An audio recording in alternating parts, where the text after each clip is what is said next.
मुद्दा महाराष्ट्रामध्ये सुरुवातीला एक मोठी बातमी आहे। मनसेचे नेते संदीप देशपांडे यांच्यावरती हल्ला करणाऱ्या आरोपींपैकी 2 संशयितांना मुंबई गुन्हे शाखेनं ताब्यात घेतलंय।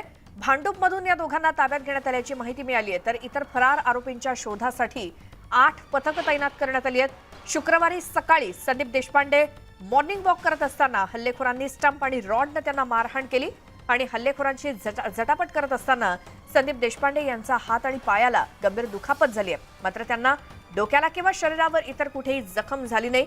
संदीप देशपांडेंना मारहाण झाल्यानंतर पळून जाणारे हल्लेखोर सीसीटीव्ही मध्ये कैद झालेत आणि या सीसीटीव्हीच्या आधारे आरोपींचा शोध घेतला जातोय। प्रशांत बाग आमचे प्रतिनिधी आपल्या सोबत आहेत। प्रशांत, या प्रकरणामध्ये आतापर्यंतचे काय अपडेट? कोण कोण हाती लागले पोलिसांच्या, त्यांची काही ओळख पटलीये का?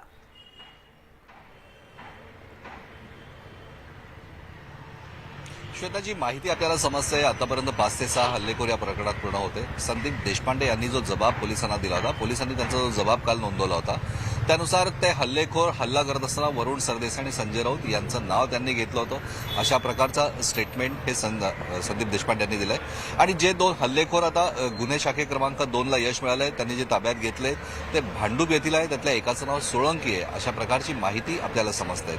तपास सुरू आहे, त्यांच्याकडूनच इतर जणांची अधिक माहिती गोळा करणं चालू आहे। पोलिसांच्या 8 टीम या पूर्ण विषयात काम करत आहे। सीसीटीव्ही फुटेजची पडताळणी सुरू आहे। राजकीय वैमनस्यातनं, राजकीय वादातनं हा हल्ला झाल्याची प्राथमिक माहिती पोलिसांकडे आपल्याला समजते। पण आपल्याला माहिती आहे की ज्या प्रकारचे गेल्या काही दिवसातले राजकीय क्षेत्रातले आरोप प्रत्यारोप व्हायला लागलेत, त्याचं पर्यवसन थेट शिवाजी पार्क सारख्या या अत्यंत चांगल्या एरियामध्ये, चांगल्या परिसरामध्ये, उत्कृष्ट रहिवासी भागामध्ये जर का अशा प्रकारे होत असेल, हाणामारी आणखीन पर्यवसन होत असेल, तर महाराष्ट्रातलं राजकारण नेमकं चाललंय कुठे, हा प्रश्न उपस्थित होतोय।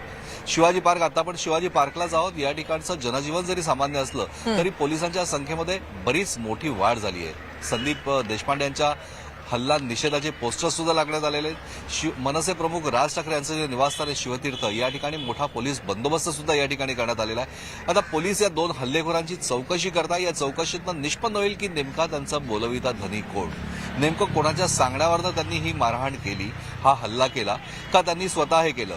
राजकीय वाद असेल, राजकीय वैमनस्य असेल तर ते कोणतं, वरुण सरदेसाई आणखीन राऊत यांचं नाव घेण्याचं कारण काय, या सगळ्या गोष्टींची शहानिशा करण्याचं आव्हान मोठं पोलिसांपुढे आहे। पण एक मात्र निश्चित की महाराष्ट्राचं राजकारण हे या घटनेनं खूप ढळून निघालंय। बिलकुल प्रशांत, धन्यवाद या सगळ्या माहितीसाठी। आणि आणखी काय अपडेट्स या प्रकरणातले असतील ते सुद्धा वेळोवेळी आमच्यापर्यंत पोहोचवत राहा। आणि आता पुढच्या बातमीकडे वळतोय। औरंगाबाद जिल्ह्याचं नाव बदलून ते छत्रपती संभाजीनगर करण्याच्या निर्णयाला केंद्र आणि राज्य सरकारनं परवानगी दिली, मात्र याच नामांतराच्या निर्णयाला एमआयएम पक्षाचे खासदार इम्तियाज जलील यांनी विरोध केलाय।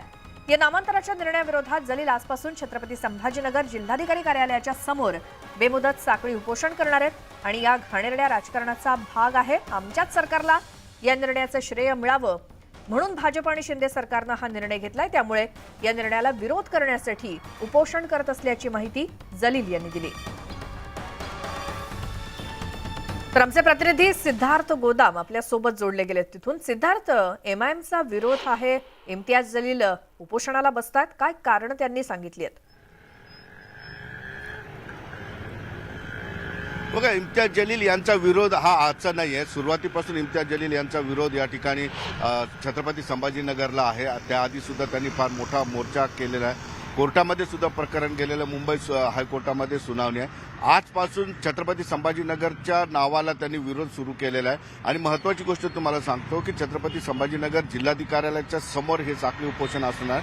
आजही इम्तियाज जलील यांनी ज्या पद्धतीने या उपोषणाच्या ठिकाणी जो बोर्ड लावलेला आहे तो औरंगाबाद नावाचाच बोर्ड लावलेला आहे, जेणेकरून मात्र आता केंद्र सरकारच्या मंजुरीनंतर औरंगाबादचं नामकरण छत्रपती संभाजीनगर झालेलं असलं तरी एमआयएम असेल किंवा इम्तियाज जलील असेल किंवा काही औरंगाबादचे त्यांचे समर्थक असतील, ते अजून सुद्धा छत्रपती संभाजीनगर कुठे लिहायला तयार नाही, मानायला तयार नाही, बोलायला तयार नाही। त्यामुळं आंदोलनाच्या ठिकाणी सुद्धा त्यांनी 3 भाषेमध्ये औरंगाबाद उर्दूमध्ये औरंगाबाद आणि इंग्रजीत औरंगाबाद हे औरंगाबादच नाव लिहून ठेवलेलं आहे। याचा अर्थ सरळ सरळ आहे की इम्तियाज जलील छत्रपती संभाजीनगर या नावाला मानायला तयार नाहीत आणि ज्या पद्धतीने त्यांनी आता हे उपोषण सुरू केलेलं आहे, त्यांचं म्हणणं असं आहे, इम्तियाज जलील तर राजकारण करतायत नामांतरावर, मात्र ते एक दुसऱ्या बाजूने स्पष्टीकरण सुद्धा देत आहेत की नामांतराला माझा विरोध नाही तर नागरिकांचा विरोध आहे। औरंगाबाद येथील किंवा छत्रपती संभाजीनगर मधील नागरिकांचा त्याला विरोध आहे। त्यामुळे ते स्वतः येऊन या ठिकाणी प्रत्यक्ष एमआयएमचा विरोध बरं. आहे असं म्हणत नाहीत, कारण त्यांना माहित आहे येणाऱ्या निवडणुकीमध्ये त्यांना हिंदूंची मतं सुद्धा घ्यायची आहेत, कारण गेल्या वर्षी इम्तियाज जलील हे हिंदूंच्याच मतांवर निवडून आले होते.